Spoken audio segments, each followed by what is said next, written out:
Tidak perlu takut. Sekarang dunia dibuat semua orang supaya takut. Sampaikan kepada dunia dan sampaikan kepada orang yang membuat berita takut-takut itu. Kami sebagai umat Islam dan kami bangsa Indonesia tidak pernah takut dengan siapapun. Kami hanya takut kepada Allah Subhanahu wa ta'ala yang menciptakan kita, yang menciptakan semua permasalahan yang ada ini. Allah, dekatlah kita kepada Allah, insya Allah semua akan minggir. Bingung sekolah Indonesia ini, dunia semua dengan corona. Astagfirullahaladzim. Kenapa tidak takut sama Allah? Anda lebih takut membeli alat-alat untuk mencegah supaya tidak kena corona, tapi Anda tidak pernah mendatangkan ustadz untuk menyegah anak cucu kalian masuk neraka. Tidak pernah. Pernah ragat untuk ngurusi anak cucu supaya tidak masuk neraka? Tidak pernah. Tapi kalau berita corona, apapun dijual guna untuk membeli supaya selamat daripada corona. Mau mati sekarang, mati besok tetap mati. Sudah tidak bisa, kita mau lari dari kematian, tidak bisa. Supaya kita selamat, ayo dekat kepada Allah. Tidak ada mudarat. Siapa yang meninggal kena virus, pasti yang sudah ditetapkan Allah harus meninggal pada waktu yang ditetapkan. Didatangkan malaikat pencabut nyawa atas perintah Allah, lewat sakit kena virus. Tanpa kena virus itu pun yang meninggal tiap waktu tetap terjadi. Lalu apa yang harus kita lakukan? Apakah kita panik?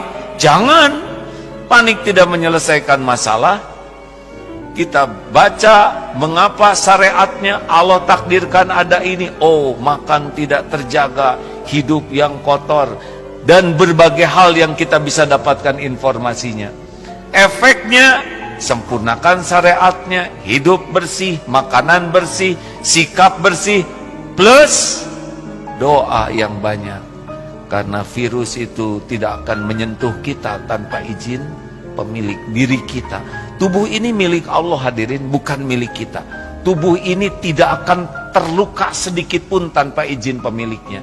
Tubuh ini tidak bisa mati kecuali dengan izin pemiliknya, Allah Subhanahu wa ta'ala.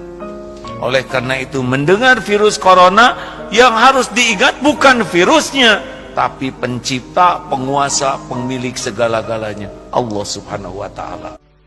Dan kita harus tahu bahwasanya musibah itu bisa Allah timpakan kepada siapa saja. Fitnah itu akan bisa Allah timpakan kepada bukan orang yang berbuat zalim. Yang la tusibah dan ladzi dzalamu minkum khosoh, tidak akan menimpa kepada orang yang bermaksiat saja, tidak. Bisa saja yang ridho dengan orang bermaksiat akan ketimpa juga. Mungkin semacam itu. Jadi ada sebuah tempat dia melakukan kemaksiatan lalu Allah timpakan musibah, orang berimannya kena.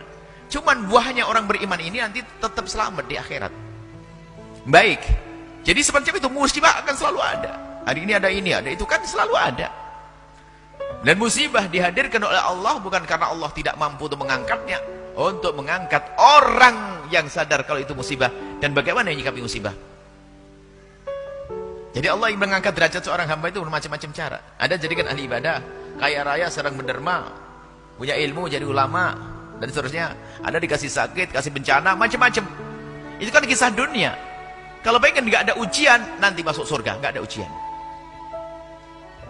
Baik. Lalu bagaimana sikap kita di saat kita melihat musibah yang menimpa satu kaum misalnya? Pertama, kembali kepada Allah Subhanahu wa ta'ala. Tadi kami sampaikan. Kembali kepada Allah. Banyaklah istighfar kepada Allah. Jadi kalau ada musibah itu adalah jangan sombong kepada Allah. Karena bisa saja musibah itu karena dosa-dosa kita. Banyak istighfar kepada Allah agar Allah jauhkan dari musibah. Istighfar yang banyak. Istighfar. Astagfirullah. Apa yang terjadi setelah datang virus corona? Apa yang terjadi?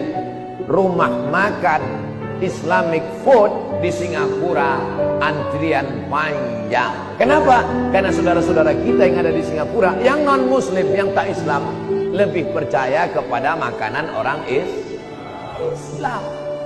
Bicara makanan ini bukan bicara tentang masalah Islam saja.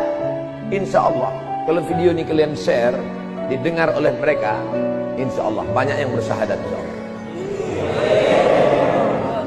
Pas ditengoknya penceramahnya Abdul Somad, tak jadilah. Ustaz radikal nih gitu. Kalian terlalu termakan isu. Jangan kalian makan isu. Ini makan tuh bakwan.